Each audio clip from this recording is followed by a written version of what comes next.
not necessarily reflect traditional data, but the data that we want to show you today. People often ask me what my greatest asset was. My greatest asset was being homeless, hungry, and broke. It shaped my worldviews and my views on education. It was not for these unfortunate events, I would not be able to show the powers of what alternative schools can accomplish.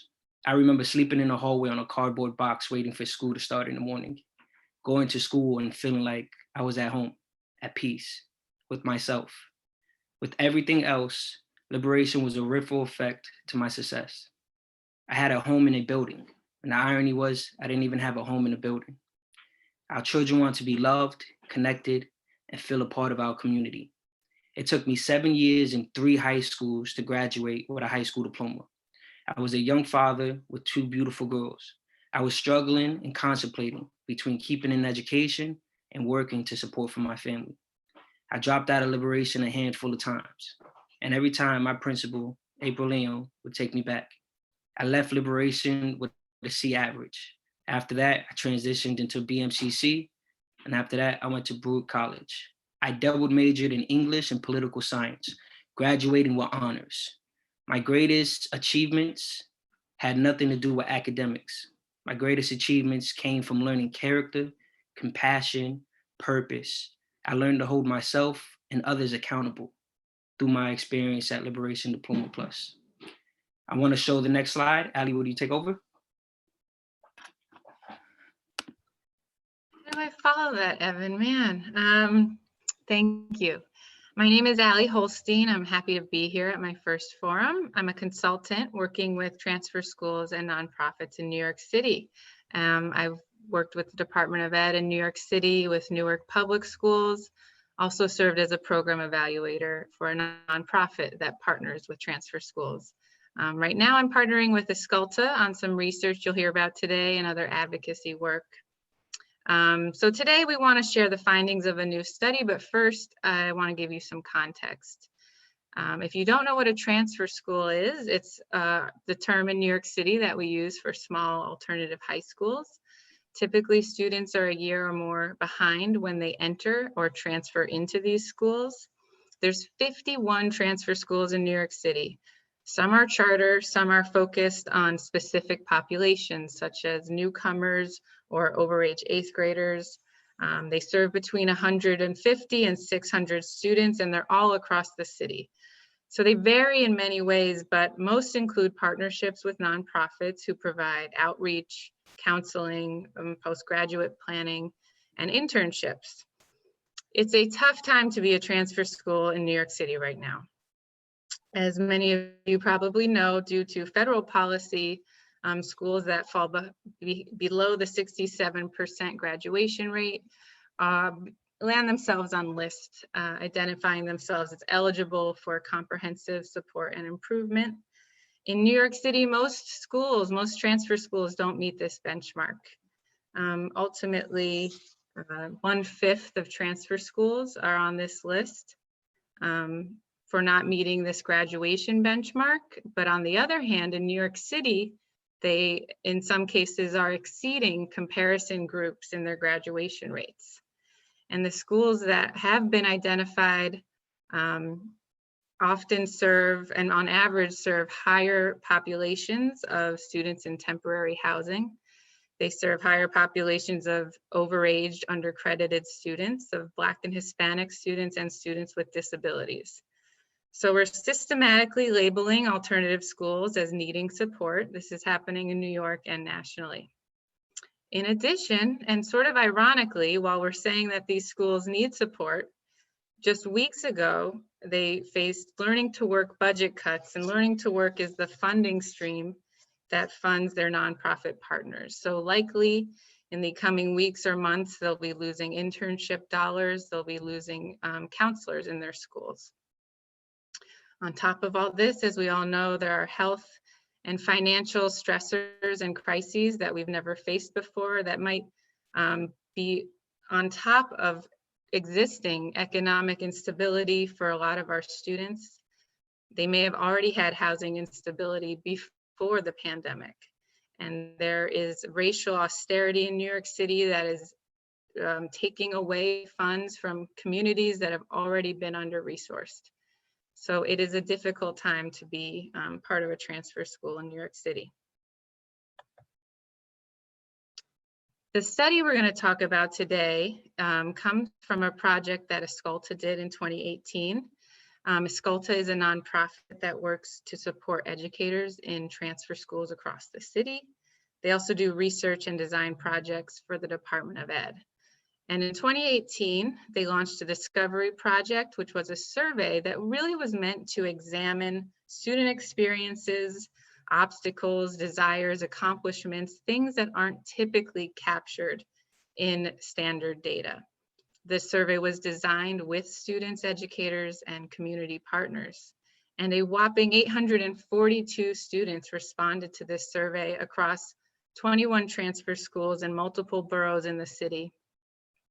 This is a vast data set, nothing like I've ever seen, on very personal information around students' experiences in these schools and before they even got there.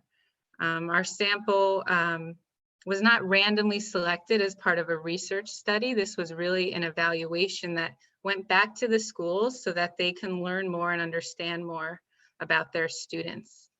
We found that of the 842 students, most were Black and Latinx. They ranged from 16 to 18 and even older. And a third of them, like Evan, had attended 3 or more high schools. So a highly mobile group.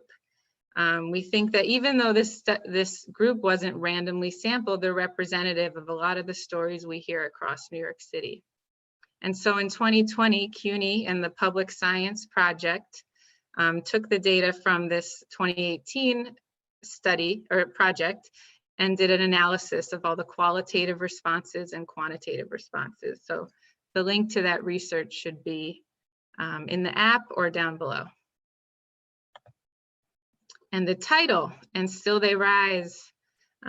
This is what we want to leave you with, because a lot of times when we talk about alternative schools and students, you hear the terms slipping through the cracks or falling behind or dropping out. And you get this imagery of students stumbling and falling. And that is not the imagery that we get from this data. The data describes in standard data sets, a lot of times what students are not. They're not graduating, they're not earning credits. This report is about what they are, and that despite racial, economic, educational inequities, and the austerity measures we just spoke about in New York City, students are discovering purpose, they're building relationships, they're setting goals. They are reaching and they are rising. So we are going to give you the gist of this study in a moment, but I also encourage you to take a peek at the actual text, because it is written rather poetically, which I take no credit for. And Mika hates when I give her credit, but Mika is an excellent writer. So I suggest reading the report, and I'll turn it over to Mika. Thanks, Ali. I appreciate that. And yes, I hate no, I do appreciate it. And just to say, there were 2 other authors on the report, Michelle Fine and Varnika Aurora, and numerous people who read through, offered edits, feedback, suggestions, many young people, many educators, many policy folks. And so we're grateful to all of them. My name is Mika Baum-Tusilo, and I'm an author on the report and a social worker and a transfer school alumni and a previous transfer school teacher, and currently getting my doctorate at the CUNY Graduate Center and working closely with the Public Science Project. So, and I want to also just thank Evan.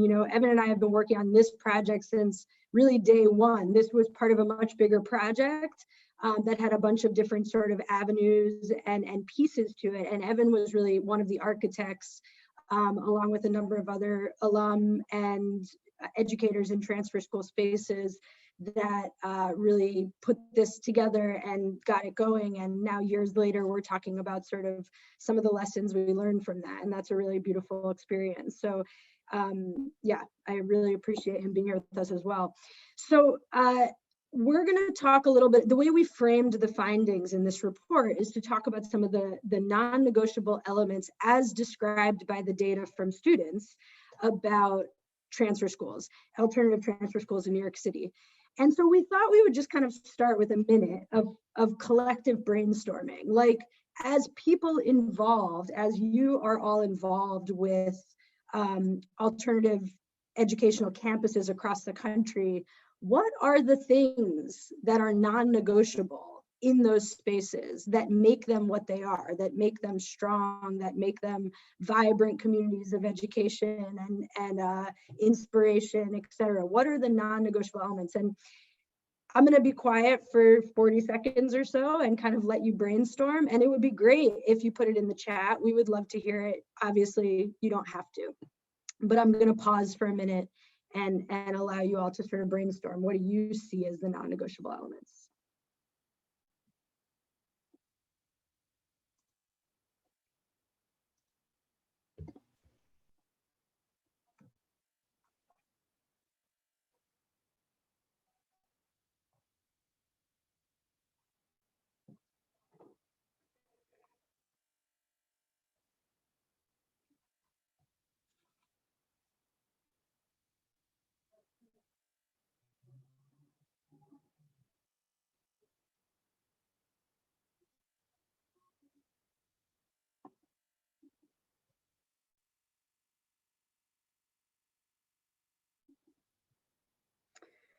Okay, so, and please feel free to continue putting them into the chat. You know, we're really interested to hear what you think, and I'm going to go on and start talking about what we found. And I will just say, like, Zoom world is crazy, live stream is crazy, and a wild experience. And so we're going to try to create a little bit of space where we're not just talking. And mostly we'll have like student quotes up while that happens. But Allie, if you could go to the next slide, that'd be great. So we found, you know, sort of these 4 non-negotiable elements in transfer schools, and that included opportunities and resources aligned with student needs, school cultures of care and compassion, high expectations attuned to students' needs, and an ecology of personal and collective responsibility. And I'll spend some time going through each of these, and Evan will also offer some examples and perspective that he has. But I want to say we start with sort of recognizing that often in the soul of an alternative, quote unquote, lies the hope for more systemic transformation. And indeed, this is the case of what we found with New York City's, you know, transfer schools. These schools are a critical resource for thousands of students who have struggled to make linear progress through secondary school, and those who have been stopped out or been pushed out, right? And these are schools that are committed to dignity, collective responsibility, and radical recognition. You know, these are schools that are powerful exemplars of what education must be, and particularly public education, but really I think we can learn a lot from them in general. And from students' perspectives, these 4 elements were really what created spaces of dignity, respect, and academic inquiry. And unfortunately, right, as Allie was sort of mentioning, these are often not things that are counted in traditional accountability structures, though we recognize there are some efforts to change this. And so these findings really require us to ask, what makes a school? What makes, you know, what is critical to a school? What's most important? And ultimately, how do we structure our evaluation of schools to include these areas of expertise and work that folks are doing? You can go to the next slide. Thanks, Allie. So talking about this first finding, you know, our survey data strongly indicate that young people who enroll in transfer schools are motivated, courageous, and persistent, but that for many of these students, an alternative transfer high school offers the opportunity to be known, to try again, to finish high school, to find academic inspiration, to feel pedagogical care. And in the context of barriers to their educational progress that crisscross personal, social, structural conditions, right? Finding a alternative transfer school often reflects a student's resourcefulness and agency. So as you can see from, you know, this data, there are a lot of obstacles that students are facing. And when asked to respond to a list of obstacles, they cited most commonly school features, family and financial responsibilities, violence in families and communities, and housing instability, as Evan's story so accurately portrayed. And in the qualitative data, students also talked about, pregnancy, cross-country moves, feeling alienated or disconnected from Eurocentric curriculum, struggling with standardized tests, or not feeling trusting or respected by staff and peers, right? And so we see that resoundingly in the face of struggle, young people are really finding these schools, they're finding these alternative settings where they're recognized, respected, cared for their gifts, right? And one example of this in the data is that when we asked them, did their schools, transfer schools, help them overcome these obstacles, over 80% indicated that they did either a lot or somewhat. And you can go to the next slide, Allie, thanks. So this is a student quote, and I'm just going to be quiet and allow folks to read this.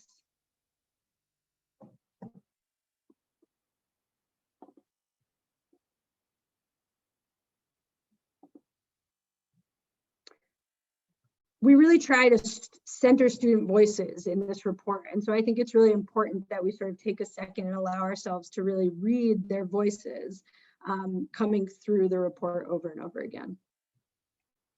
Okay, you can go to the next one, thanks. So the second finding was really about non-negotiable cultures of care and compassion. And there's a vast literature out there that we know about, right? And we cite in the report that talks about, the inequitable distribution of care across schooling, right? And previous studies of transfer schools in New York City have really shown that these are places where care and compassion are institutionalized. So some students who responded to the survey, especially in the qualitative data, you could kind of read through their responses that they were surprised to find an environment where quote unquote teachers actually care, right? And we found in our sample that students were far more likely to trust adults in transfer schools than in their previous schools. And that's what that little chart says, right?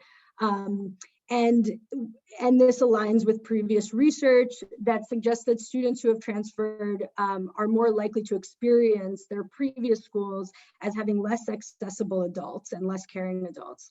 Now, I want to make 2 points about that quickly before we go on, right? Usually, transfer schools are much smaller and they're able to provide much more sort of one-on-one attention. And they also have these really robust community-based partnerships with organizations that can provide a lot of services and resources. And so we want to make sure we're making the point that this is less about sort of the problems with previous schools as it is about what young people are finding in alternative transfer schools and how important that is for them. And I think one other point is just that we found in our data that there's tremendous heavy psychic burden for young people coming into these schools. Many students clicked off, some experience with anxiety, some experience with depression, some experience with substance use and other aspects of psychic distress. And actually 48%, so almost half of students said that they had some form of experience like that. And so we really are seeing this as particularly important for this population, right? This group of young people. And we think it's possible that we think it's probably true that young people who are going to transfer schools are experiencing more trauma potentially, but also that these schools, that when young people get to these schools, they feel accepted and encouraged and therefore are more comfortable admitting some of their struggle, right? And so they're willing to kind of lay down their masks and ask for help. And we really saw this in the data. More than half, 53% of students said that their transfer schools help them know how to ask for help, right? That's a key skill that they learned. And many students in their qualitative responses said sort of that they were too shy or too scared before. So schools rich in relationship and recognition are really inviting young people to express this vulnerability and get support in that context. So, and Evan's going to share a little bit about his experience of care and compassion in the context of Liberation High School. Go ahead. Thank you. That was well spoken. I remember when I went to Liberation, my final year, I was 21. I was working full-time in Manhattan from 5 to 12:50. I was a full-time student and I lived in Newark, New Jersey. Often at night, I would get about 3 hours of sleep. And I remember every morning I would go take a train, take a bus to another train, just to get to school. And I had Miss Gillick for my first period class. And some days I was so exhausted that I would go to sleep in her class. And often I would think that she didn't notice that I was sleeping. But sometimes it's hard to not notice somebody who's always talking. She's such a beautiful soul. Never not once did she mention my situation. She would offer alternative ways for me to complete my work while I maintained my seat time. Some would ask why she let me rest in her class, but nobody asked me why I was so comfortable to sleep in her class. It wasn't because I was always exhausted. It's because I could have waited another period, but rather I was safe in her class. When I went to Baruch College, I took up English as a double major and made sure that I excelled in English because of Miss Gillick. It was lessons during lunchtime, during after school, on days that I would call off, the methods that she helped me use to help my dyslexia. It was her. Even in college, I would go back for help for my essays. Words weren't just words around her. There was sound to music. My imagination would come to life. Often at times I would find myself drinking 2 or 3 cups of coffee to stay awake in her class. It was the trust, the fundamental aspect for me as a student to learn. I trusted her. I was able to be vulnerable around her. As an educator, the greatest privilege a student can offer is their vulnerability, because you both can grow. It's not a matter of what a student achieves within the time frame that you have them.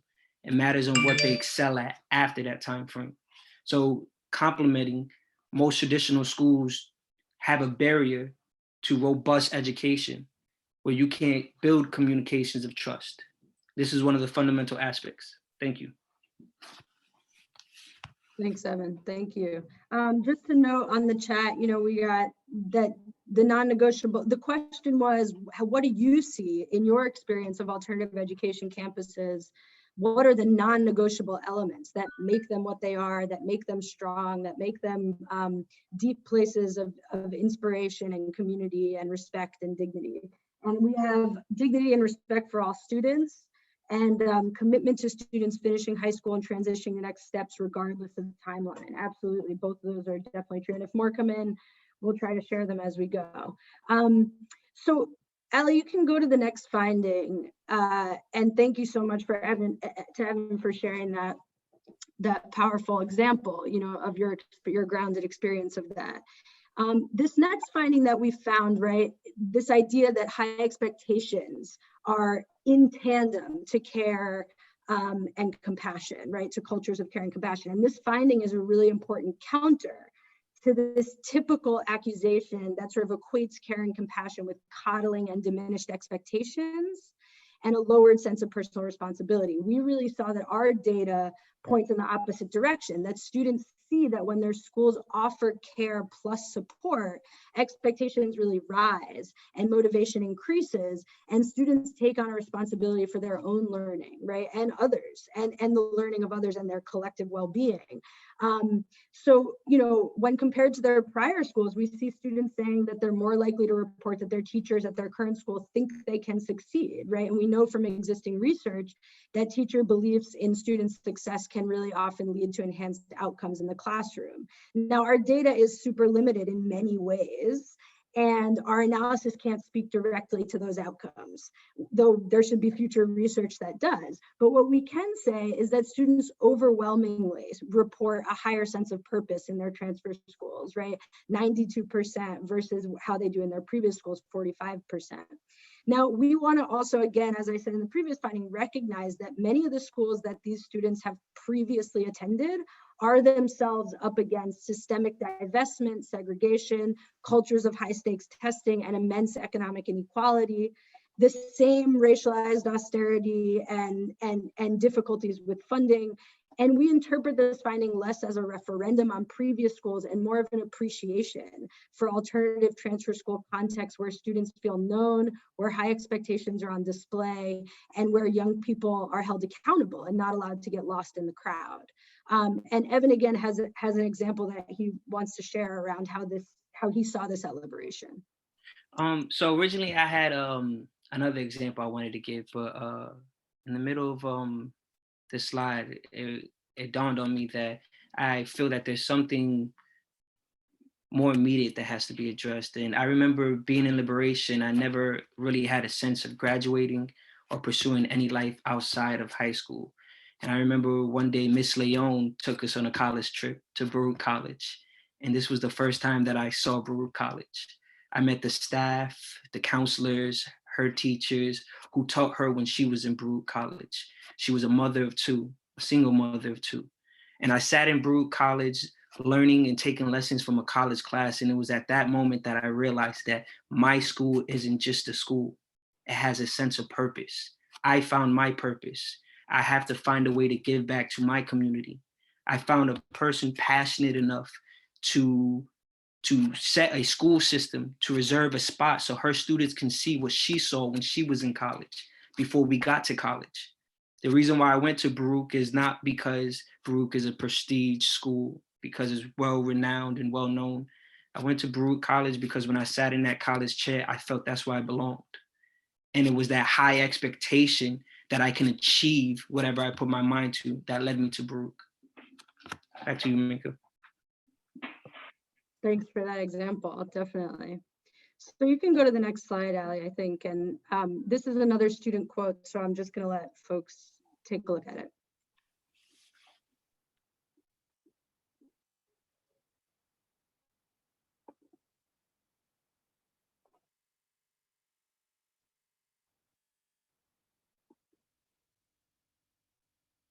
Okay, so let's take a look at this last finding. So in terms of the fourth finding, right, which is around building an ecology of personal and collective responsibility, data really confirm what many of us have experienced as educators and also just as humans, that, young people and we all tend to blame ourselves and take really personal responsibility for academic struggle.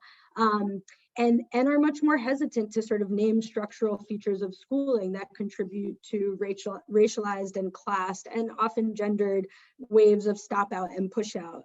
And when students were asked in the survey to identify sort of the single obstacle that most hindered their progress in school, most placed responsibility right on themselves, right? They talked about organization and work habits, trouble focusing, inability to show up at school, inability to make academic progress or pass standardized tests, right? And importantly, I think it's like, unlike the accusations that a lot of young people of color tend to sort of blame the system and fail to accept personal responsibility, these students really over-embrace explanations of personal responsibility, even as we know, and all of us know that many of these young people are not afforded the expensive academic water wings that economically, racially, and socially privileged students enjoy. So students at alternative transfer schools also cite an ethos, despite the fact that they're taking a lot of this personal responsibility, they also really cite an ethos of leadership development and commitment to schooling as a collective endeavor, which I think is a lesson that we can deeply learn from transfer schools. And while students who took the survey focused on personal responsibility and are proud and reflective about their agency to carve their pathways through schools and education, they also really highlight interdependency, and they credit this beautiful matrix of educators, counselors, family, peers who support them.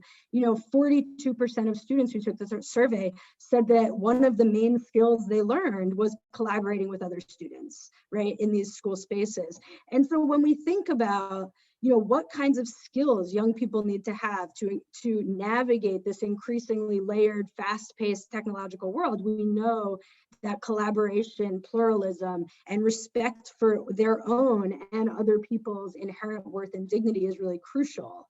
And we think about how much we've learned in the last decade about leaderful organizing, and movement building, from the movement for Black Lives to Occupy to Sunrise movements, to anti-austerity movements across the world. And we're really in a moment when we need to be thinking about the power of dispersed leadership, and students in alternative transfer schools and these educational spaces are really poised to lead the way to think about how to develop collective leadership. And we can go to the next slide, Ali, thanks. So this is our last student quote, and we'll just give a few seconds to read it.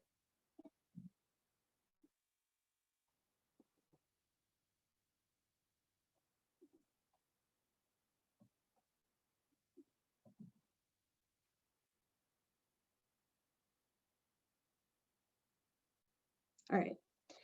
So what needs to change? And I'm going to take my last sort of 2 to 3 minutes talking through some of our recommendations. To develop these recommendations in the report, we created a very participatory process, which you can look at the beginning of the report and sort of read through the list of folks who contributed, but it includes students in transfer schools, alumni, educators, principals, advocates, from nonprofits and community-based organizations and policy folks. So we wanted to just sort of note that it was a huge effort among a collective to develop these recommendations. And you can go to the next slide, Ali. So we made 3 primary recommendations, and we really, the overarching sort of theoretical frame here is that we no longer want these schools to be viewed as last chance, quote unquote, stations, but rather as really bold exemplars of education as it must be. Deeply relational, accountable, inspiring, places that recognize young people's gifts and strengths and invite them to explore their desires, their identities, their needs, and their vulnerabilities, and that address their vulnerabilities as well. So this first recommendation around decoupling standardized testing from graduation and expanding the portfolio of pathways through secondary school is really about recognizing that not everybody has a typical path to graduation, and that we need to have really a robust set of ways for young people to make their way through secondary school. And in New York, eliminating standardized testing from this is really important, from graduation requirements is really important, because for so many transfer schools, this is a very key issue. Too often it's these standardized tests that really hold schools back from graduating their students, which ultimately keeps their graduation rates low. I think one other piece of this is in New York is really removing disincentives from sending schools to help young people find transfer schools or other alternatives. This second recommendation, is really, the focus here is like, we're all for accountability, but we believe that schools should be held accountable with a range of measures that really highlight their strengths. And as Ali pointed to, ESSA established this 67% graduation rate, but for these schools, that rate is really an irrelevant cutoff that doesn't align with the goals and missions of alternative transfer schools, which include keeping their doors open to students who have fallen behind on linear academic benchmarks, right? So we have to really rethink that. And we recommend that New York State discard consideration of that 67% graduation rate when identifying transfer schools in need of improvement in the 2021 round of ESSA. And I think, so that's a piece of it. And in the report, I don't want to take up too much of our time, but in the report, we make a set of other recommendations around what are the other measures we could look at, and what's specific about alternative transfer schools where we could be measuring, gains in social emotional learning, non-academic gains, looking at peer-to-peer comparisons, measuring student improvement before and after they transfer, reassessing the use of high school cohorts, including data on outcomes 6 years out of graduation, right? So you're also including alumni. And these are really just ideas. And what we're not trying to do is sort of replace the 67% with another metric. We're really suggesting that there ought to be a more collaborative participatory process where lots of voices are included in creating a different structure, a more ethical structure for accountability. And the last recommendation is to shift more resources into these schools. And for New York, that could really mean shifting them out of policing and thinking about how austerity has really squeezed these schools and their partner organizations to the point where they're asked to do more and more with less and less. I'm going to stop there and transfer it over to Evan, who's going to talk a little bit about the specific implications within this moment of pandemic. Thank you. I want to piggyback off of the last point because resources are the key aspect to allowing transfer schools to function well. Often at time we talk about mental health, but we don't engage into mental health. So I ask educators and policymakers that when you come up with policies or you look at your students, do you see depression? Are you prepared to hear students tell you that they're depressed, that they're laying in bed, that they can't find the will to get out, that school is no longer important because there's no person-to-person connection, that a virtual life isn't a realistic life? It's very hard for educators to wake up in the morning, call students and give them encouraging words through a Zoom or through a text, and have the student feel worthy enough to get out of bed, to hold them accountable for the work they still have to do without pushing them too far. Transfer schools aren't supposed to be barriers to humanity and robots to education, but rather communities that embrace students where they are. The lack of resources makes addressing mental health difficult, especially during the pandemic. School isn't just for academics. This school year cannot be held to standards of previous school years. We are in unusual times. This is a time to encourage students and remind them that school is still a safe place to be in, whether a student is blended or fully remote. We have to utilize the resources that we have now to show students that we can still be a safe haven for them while they're still in their homes. And the third point is motivation is relational. Often at times we strive to have kids be academically driven, but we undermine the true ability of being motivated. To call a student in the morning and tell them, good morning, I'm proud of you, I appreciate you, I'm happy to have you here, thank you. Or to have a student call you back and crying because nobody in their family tells them that they're proud, that all the work that they do in their isolated room is getting to them, and their mind is becoming a race to finish the work instead of being happy. So when we motivate our students, we're not motivating just to do the work, we're motivating them to develop social emotional growth, to be humans and beings outside of the school. What is it to have a student with a 4.0 who can't socialize in a society, who is isolated, who suffers from depression, if we can't offer key aspects and making them feel worthy enough to be in the society? Thank you, Ali. Appreciate you. All right, so thank you, Evan and Mika. Sort of honored and inspired by you always to be here with you. Someone's saying in the chat, you should be a motivational speaker if you aren't already. Evan, we're working on it. Before we get to questions and reflections, we'd love to hear your thoughts. I just want to plug, shameless plug for another conversation that we're hosting. Evan will be there and Mika will be there. We'll be hearing also from leaders, Tim Lasante in New York City, who leads alternative programs, and leaders in the charter district and other students and alumni. So we're really excited about that. That's on December 3rd from 3 to 4:30. So feel free to join us, and the link is right there.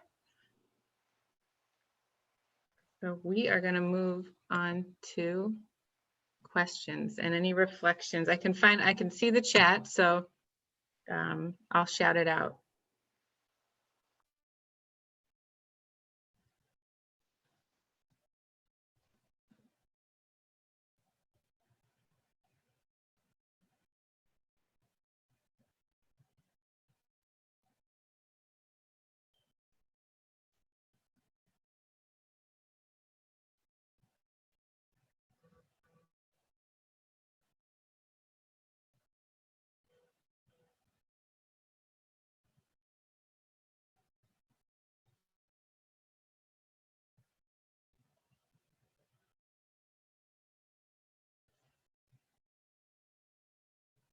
So we're mostly all just grateful for Evan and your words. If there's any questions or reflections, I'll give it another minute before we wrap. Oh, and Mika and Ali, thank you. We got a shout out too.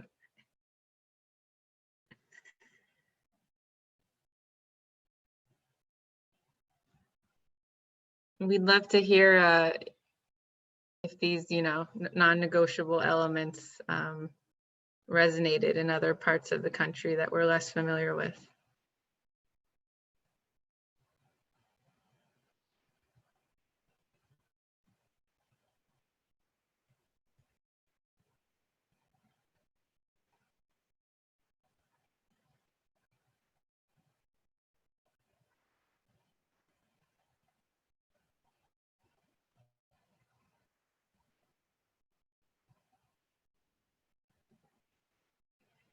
All right, then I think we'll just give you back some time today, and thank you for joining us.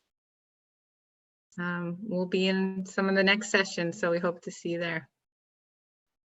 Yeah, thank you all. It's been a pleasure to be with you. And maybe we'll see you at our panel.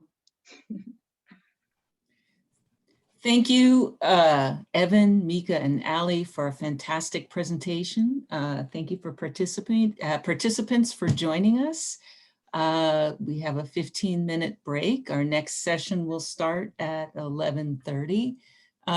Be sure to visit the sponsor exhibit booths at lunchtime, and don't forget to complete your session feedback. Thanks again, presenters. That was fantastic, very moving, very informative. Really appreciate you being here at our conference this year. Thanks, everybody. Thanks, Deborah. Thanks. Take care.